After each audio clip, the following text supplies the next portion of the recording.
আজ একটা গল্প বলি, শুনুন। পুরো গল্পটা শুনলে হয়তো আপনারও কাজে আসবে।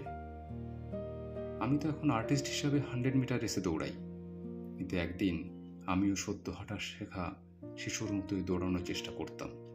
আজকের এই ছবিটি যেন সেই শুরুর দিনেরই প্রতিবিম্ব। তবে একটা মজার কথা আছে, এই ছবিটা আমি আমার প্রিয় এক খুদে বন্ধুর আঁকা ছবি দেখে নকল করেছি। শুধু ছবিটাই নয়, সে যেভাবে ওর পেন্সিল ধরেছিল সেটাও নকল করার চেষ্টা করেছি। জানি না কপিরাইটের ক্লেম দেবে কিনা। যাই হোক, কিন্তু এখানেই একটা গুরুত্বপূর্ণ কথা বলতে চাই। আমার একান্ত ব্যক্তিগত মত, এই ক্ষুদে শিল্পীরাই প্রকৃত আর্টিস্ট। এরা কারোর ছবি নকল করে না, নিজের কল্পনা, নিজের আনন্দ আর নিজের মতো করে ছবি আঁকে। হয়তো সবটা প্রকাশ করতে পারে না, কিন্তু ছবি আঁকতে তারা ভয় পায় না, কোনো বাধা মানে না। তারা দুর্বার, তারা ইনবর্ন আর্টিস্ট। আপনার বাড়িতেও যদি এমন কোনো ছোট শিল্পী থাকে, তাহলে হয়তো দেওয়াল থেকে মেঝে সব জায়গাতেই তার শিল্পের ছাপ দেখতে পাবেন। তাই বলবো, এই ছোট্ট শিল্পীদের শিল্পী সত্তাকে এগিয়ে নিয়ে চলুন। বর্তমানের এই চঞ্চল সময়ে তাদের সৃজনশীলতা ভবিষ্যতে অনেক কাজে আসবে।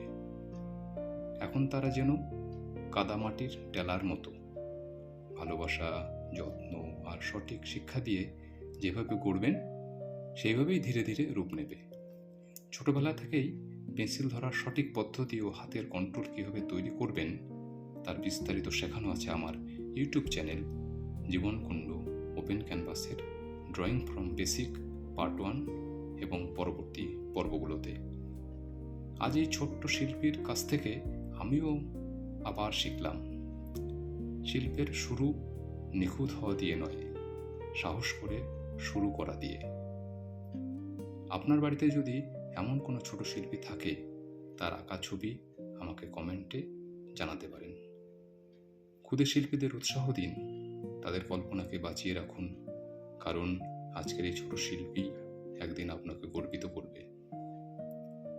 আর গল্পের টাইটেলটা তো আপনাদের বলা হয়নি। টাইটেলটা হলো শিশুর শিল্পী সত্তাকে বাঁচিয়ে রাখুন। আর আমার চ্যানেলটিকে লাইক, শেয়ার ও সাবস্ক্রাইব করে বেল আইকন প্রেস করে আমার সঙ্গে থাকুন। ভালো থাকুন, সুস্থ থাকুন। ধন্যবাদ।